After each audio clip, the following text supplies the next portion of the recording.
this on a Monday morning. I know coming out on a Monday morning is not easy. But the premise of this seminar is very important to us. And I want to just give you a little quick background on this. And I'm going to ask each of you, if you don't mind, you've all signed in, hopefully. I'm going to ask each of you to just kind of go around and give us a quick introduction. Some of you I know, some of your companies I know, but I haven't put a name to a face, and same thing with some of my colleagues in the back of the room. And then we'll get started and turn things over to our experts who are going to really talk about internship development, specifically for you who are involved with small innovation, technology-oriented businesses. So let me just do a quick show of hands. Companies here that are approved in Startup New York. So we've got any companies working with or certified with the Innovation Hotspot Program, Innovate 518. A couple of those as well. Those who didn't raise their hand to either of those questions, don't worry. We're not going to kick you out. We still want you here. There's still very valuable information that you're going to take away. And our hope is that hopefully at some point we can get you in to one of those two programs. You can't be in both at the same time. And at the end of today's session, Jenny Horn from our Office of Experiential Education is going to talk a little bit about the SPEED program and really what that is, which is a summer internship program. And we do want you guys to start thinking about, if not really cementing, not cementing, I mean that's hard to do to project for the summer, but what do you think your summer internship opportunities are? But here's the reason we put this workshop on. So you're all technology innovative startups.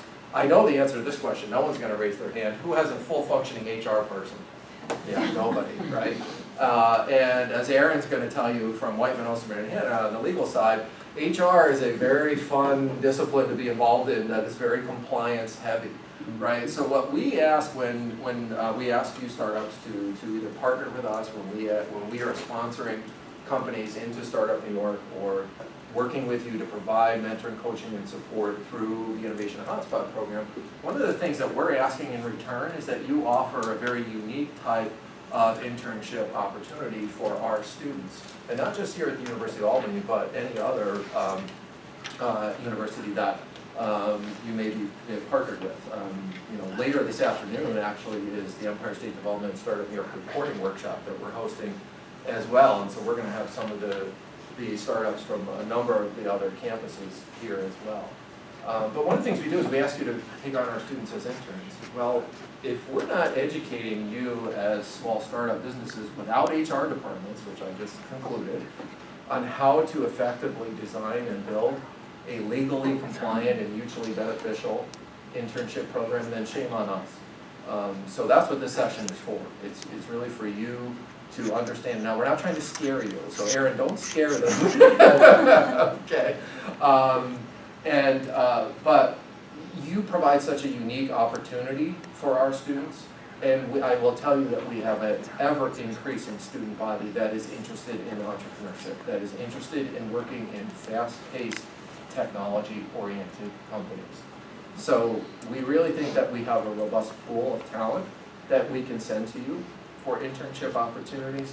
But again, the purpose of today's session is so that you can really kind of learn the concepts of how to build an effective internship program, and then also the legal aspects of what's necessary if you want to pursue unpaid versus paid. Talking to Aaron, most of the focus is going to be on what you need to do if you want it to be unpaid. When you move to a paid internship opportunity, a lot of those requirements can move away because the intern is actually considered an employee. So I just want to do a quick go around, as I said. So if you could just give me your name and company affiliation, just so that we can maybe start putting some names to faces, and then we'll get into turning things over to our esteemed. So why don't I start right here? Sure. My name is Alyssa. I just moved to the Albany area. Welcome. Thank you. So I am new to this. I have an idea for a startup company. Right now I am self-employed.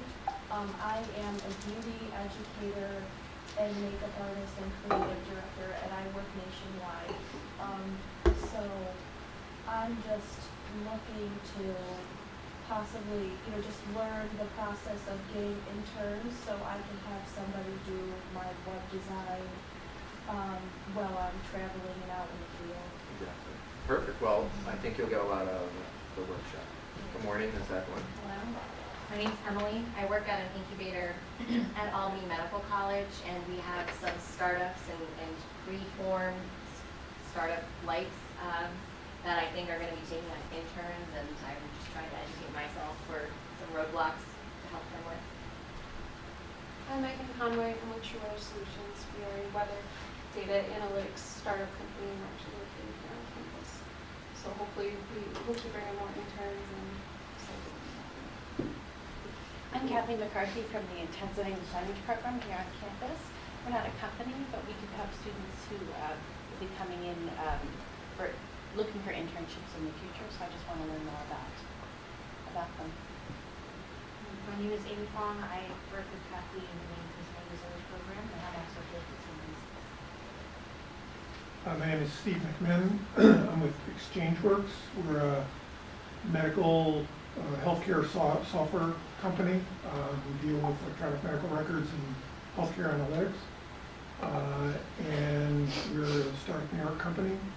And we did have an intern this summer, and it worked out very well. In fact, we kept him on over the school year, so he's a paid intern. Perfect. What we love to hear. Those are the success stories we like. The intern transitioning to employees. So, great. Thank you. My name's Alex. I'm with Pisa Biopharm. We're a contract manufacturing pharmaceutical company here in Albany.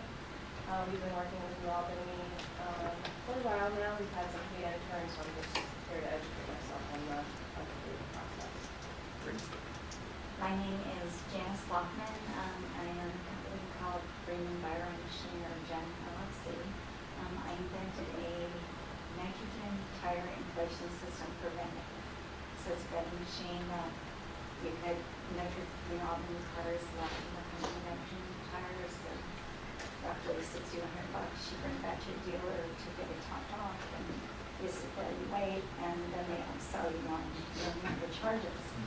And mine is 30 minutes, put the credit card in, whatever. So I'm here because I need some technology help in integrating the credit card processing, the system that works off differential pressure versus just a sludge like the systems that the gas stations and the dealers and stuff use, and help them in that integration. So we're educating and on the IT side, and I could really use help with website stuff.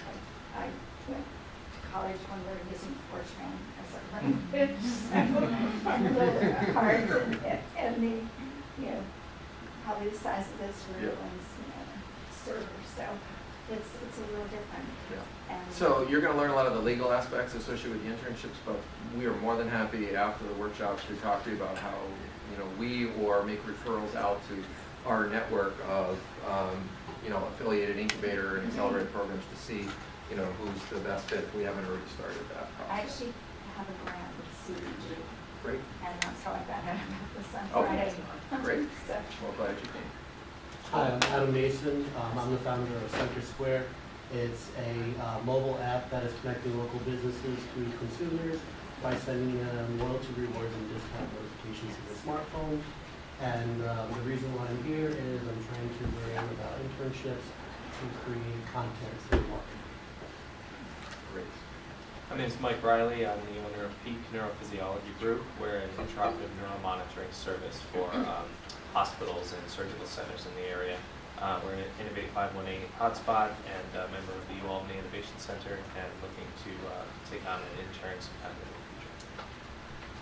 Good morning, everybody. I'm Jennifer Horn. I'm the program coordinator at the Center for Experiential Education here at Albany, and I help run the SPEED internship program and review the application process. And so I'll be speaking a little bit later about the application cycle and what we're looking for in our students and expect of our intern applicants, and working with you as employers and site supervisors to make sure our interns have a great experience. And again, the SPEED program is a summer internship program only, but very immersive, where we blend, again, Jenny, I don't want to steal Jenny's thunder, but where we blend a lot more aspects of just what you're going to provide from an employment standpoint or an internship standpoint, with some other development around leadership, entrepreneurship. Oh, I'm sorry. Sorry. Good morning, I'm Jennifer Sims and I'm with the Capital Region Chamber. I'm Lori O'Connor and I'm with Capture Energy. We're a startup New York company. We have a couple of interns already from Albany, which I love. They're great workers. And I'm here to learn more about the internships. We are a large-scale battery energy storage battery company, and we're hoping to hire a lot more interns this summer. Thank you. Nice to put a name to a face, which is why I'm doing the go-arounds, and I'll make sure I get you my card and we can continue to discuss, because I'm sure we're going to get very well acquainted. Emailed.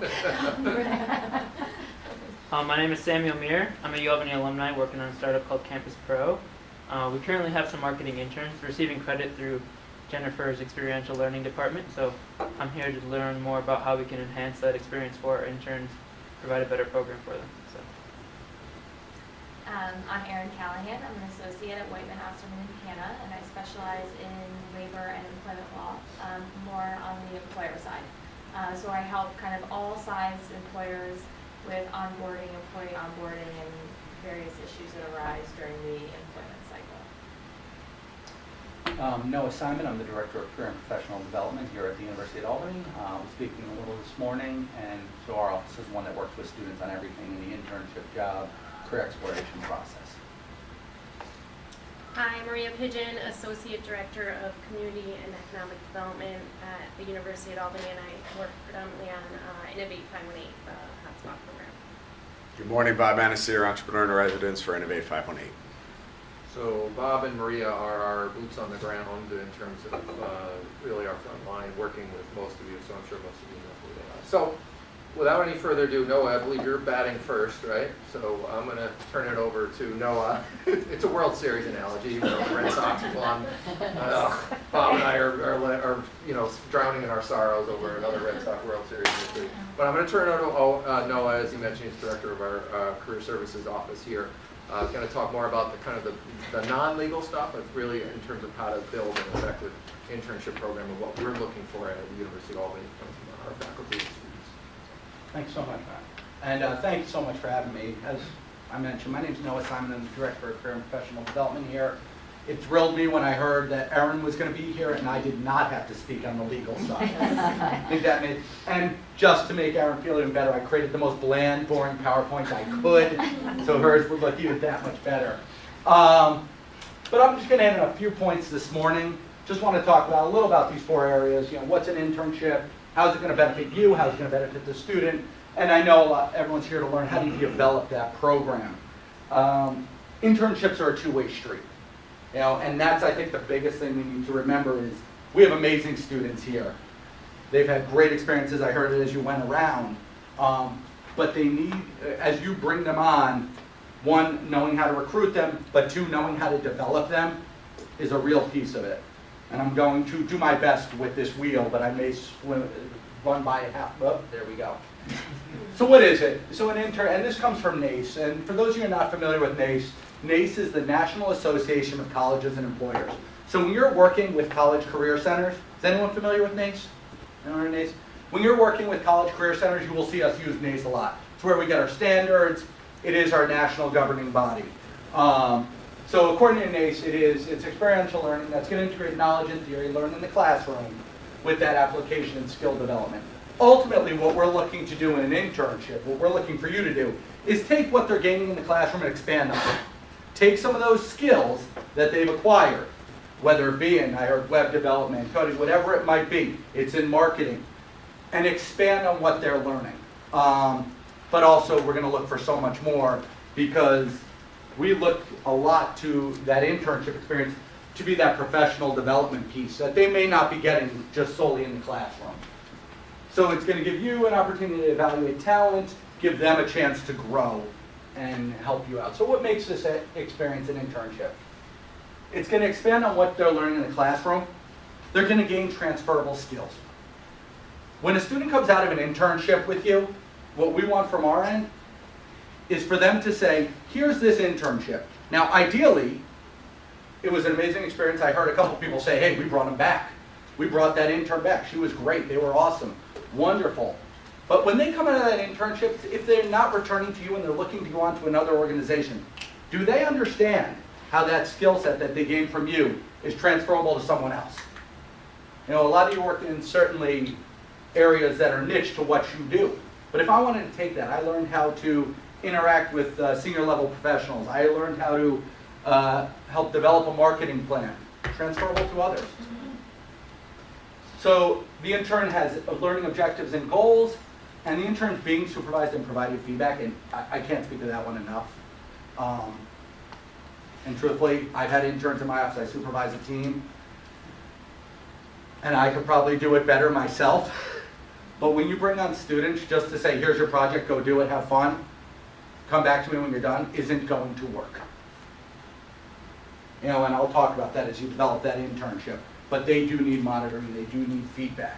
And again, I'm not here to scare you, that's Erin's job. My job is to really help you develop this student. Because absolutely it's to benefit you, but it's also to benefit them.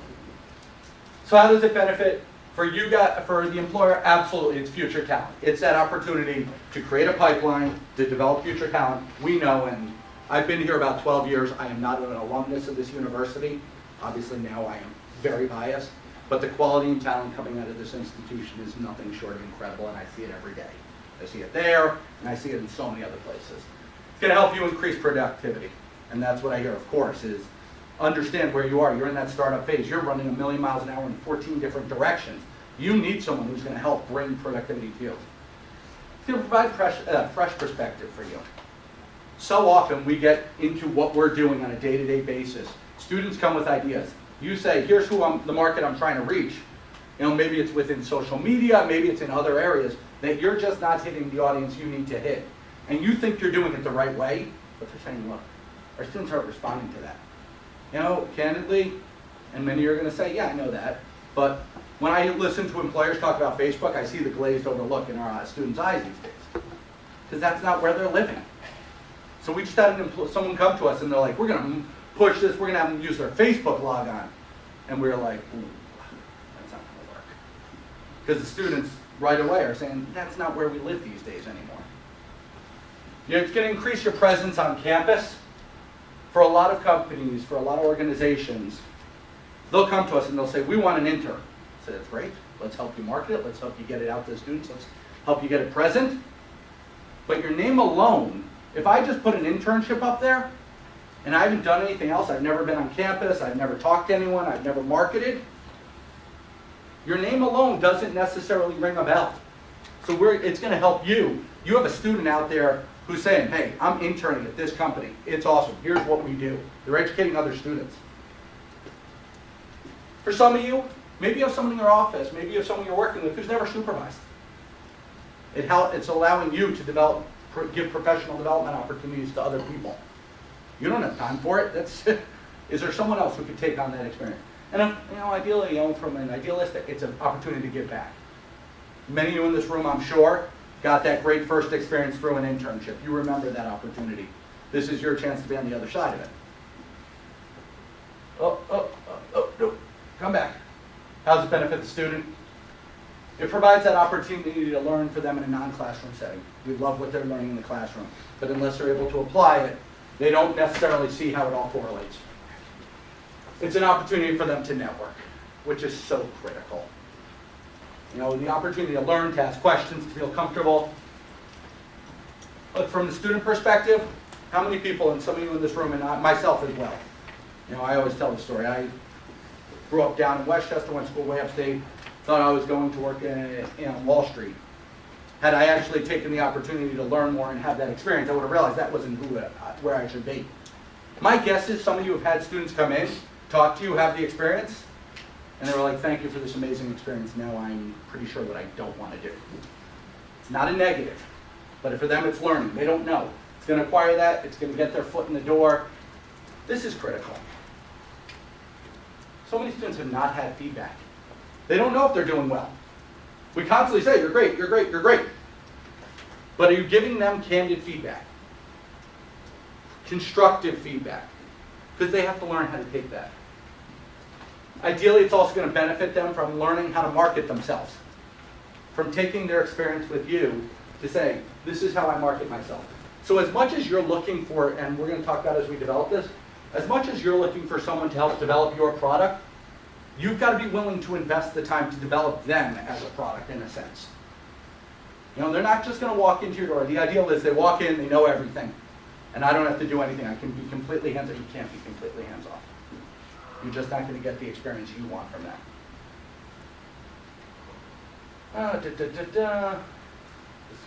So let's start, let's go into a little, and I think I have till about what, 9:45? Yes. Yeah. You might get up here early. Which I know is not a bad thing. But let's start with developing this internship. Because just saying in your head, I want an intern, and then saying, someone needs to find me an intern, you might find someone, but are you going to develop an internship? No, you're just taking a body after a body. And here's the other thing, which I don't remember, I might have up here. If a student, it goes two ways. Because I just heard when we went around the room someone say, I had an intern, it was awesome, they were great, we brought them back, or we're looking to recruit another one. That's awesome. Problem is, from the student side, if they have a terrible experience with you, what happens? They go back and they're like, I had an awful internship experience. I didn't get supervised, I didn't get this, I didn't get that. So you want to create a mutually beneficial area where everyone benefits, where they grow. So first question, you know, as we talk, CBE program, summer is the most traditional, but you're here in the capital region. So who's got a fall intern right now? I heard a few, so I see a bunch of hands. The summer intern that we brought back part-time in the fall. Yeah, and that's perfect. And that's one of the real benefits, is I think often, and this helps, as you develop that internship, think of our students. They're here. They need this experiential opportunity. So when is this internship? Is it the fall? Is it the summer? Is it the spring? Is it the winter? They've got 5 weeks. Maybe you've got a project here in the capital region that you're like, you know what? If I can get someone through these 5 weeks to help me develop this, that's fantastic. I want to develop this over in a quick period of time. That might be the right time for them. You know, so that internship, which yes, I do keep saying in hopes that it's going to catch up. So, when are they interning?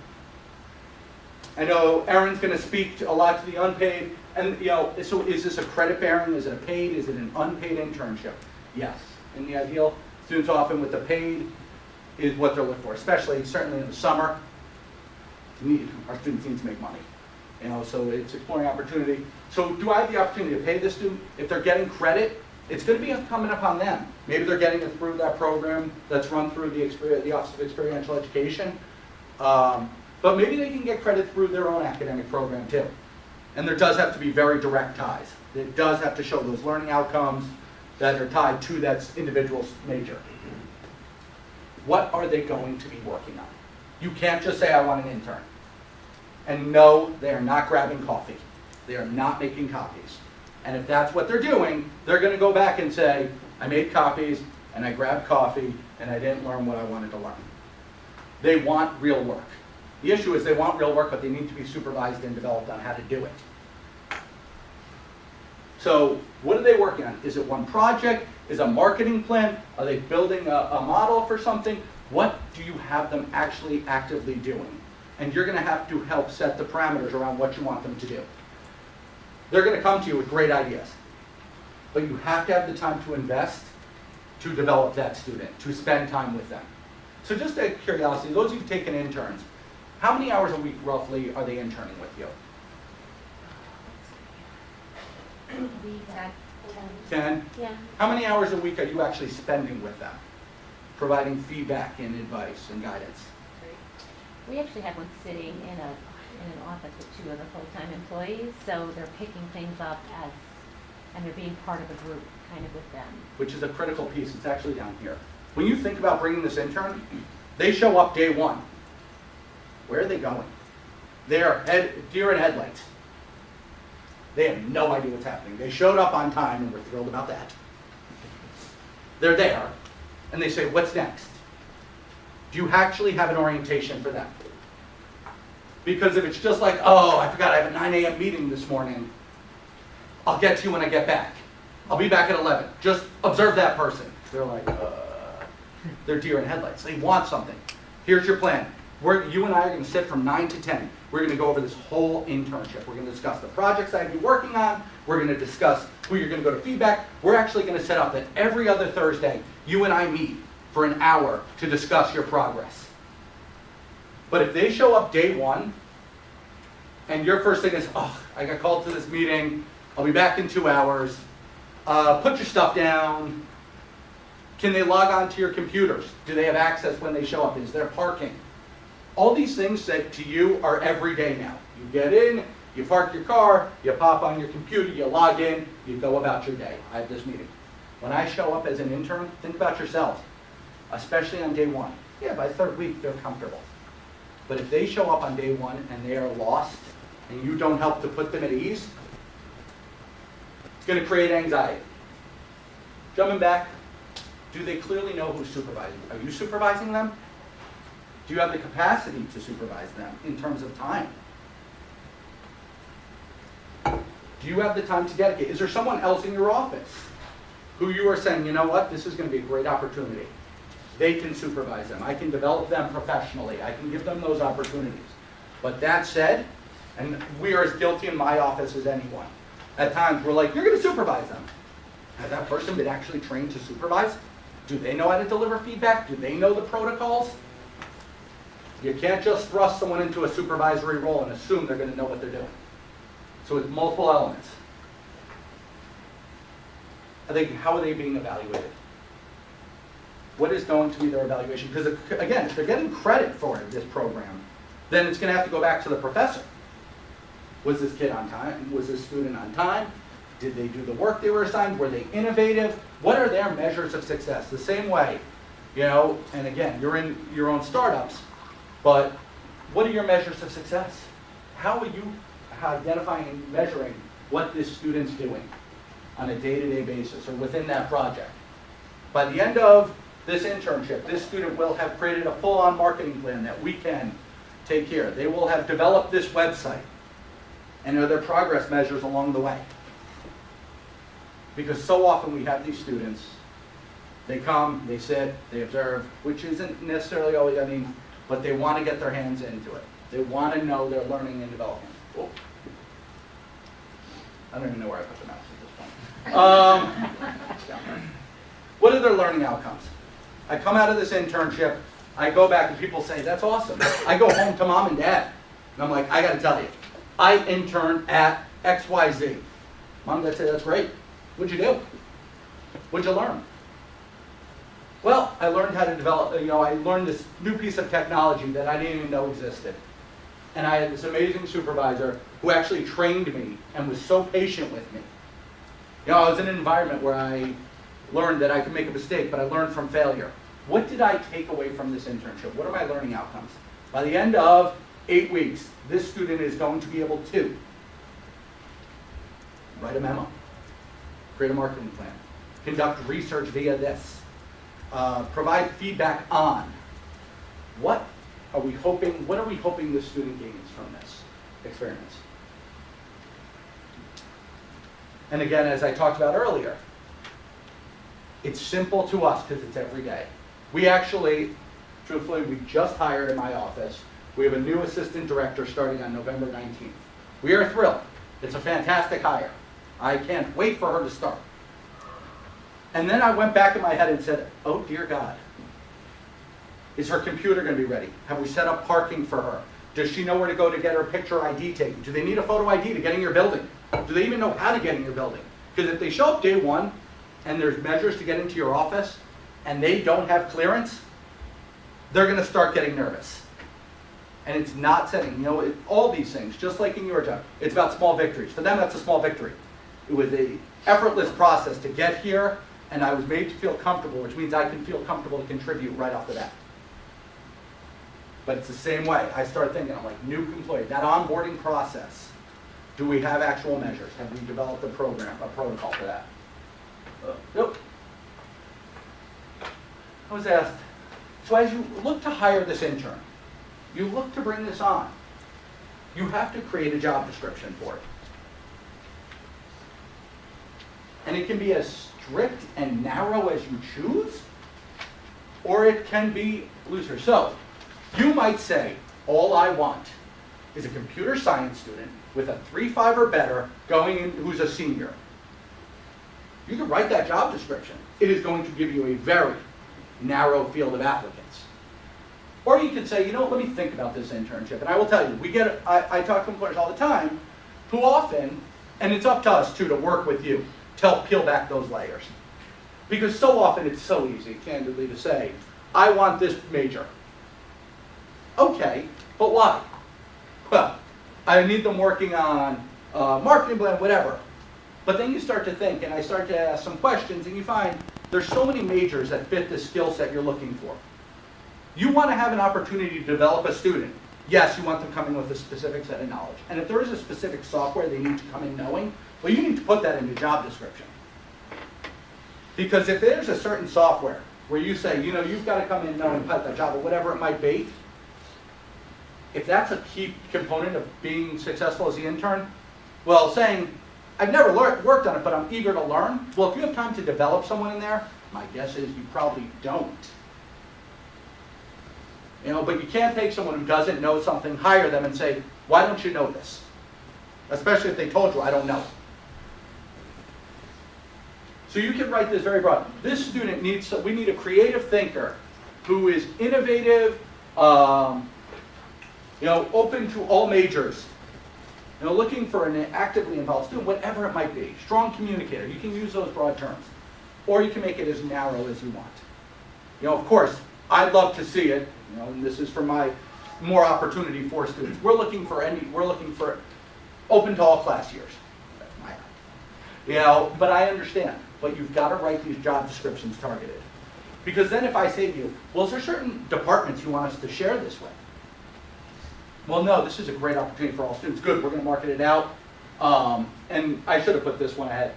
How are they going to be recruited? Has anyone ever used our handshake system on campus? A few of you. So on campus, we use a program called Handshake. It's our job and internship database. We will work with you to post internships with us. It's one great way. All our students have access, of course.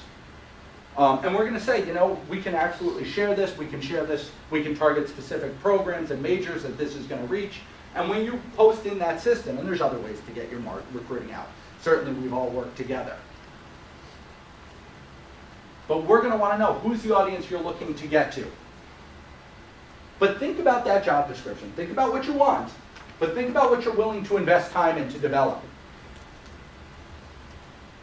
Remember, yeah, Matt. And Noah, in Handshake, is there, this is hopefully for the benefit of the startups, is there a template for a job description, or are the employers prompted to really just upload a document? They're usually prompted to upload, but that said, I can work on and try to develop something. We've got stuff, and we've worked with employers on developing a job description that we can work with you on. Okay, yeah, that's where I'm getting, because, you know, again, the disciplines of where some of these folks are coming from, you know, writing job descriptions is well, I can get you some samples. I've seen some good HR people who don't write good job I can descriptions. certainly help you craft one that Yeah, fits a the general legal template. requirements.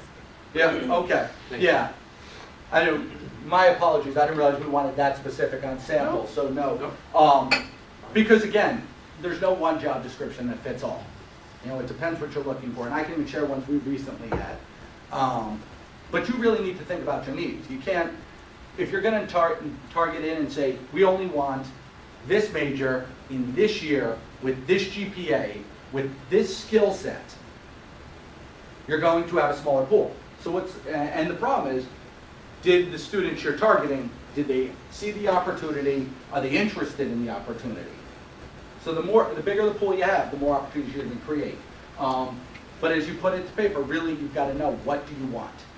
When you go into that recruiting process, are you in a place where you can help develop somebody? So you want skills of, I need someone who knows how to communicate. I can have them talk to potential external people. I need a strong collaborator. And again, when you interview them, you can ask targeted questions on this. You know, the job description, as I tell students, you know, a resume, applying to a job doesn't get you a job, it gets you an interview.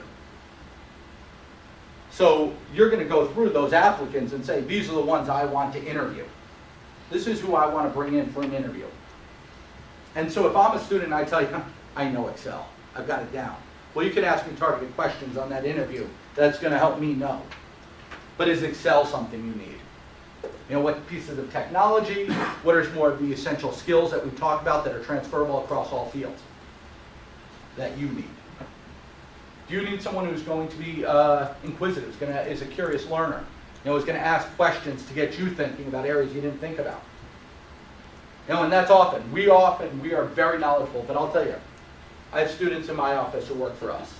They come to me with ideas and they're brilliant because they're not as entrenched in the day-to-day or the overall picture or career as I necessarily am and haven't been doing it for as long. So when they're like, why aren't we doing this? I'm like, you're right, why aren't we doing that? It seems so obvious. But you've got to be open to taking feedback too. So what's their training going to consist of, and tying it to an orientation program for that intern, that onboarding.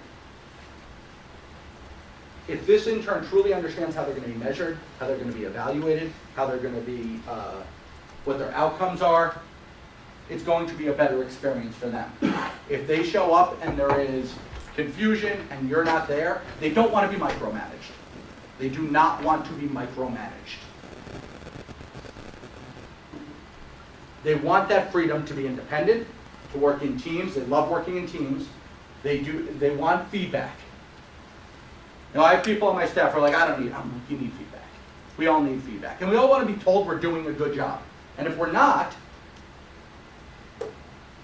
we need constructive feedback. There's got to be positive and negative.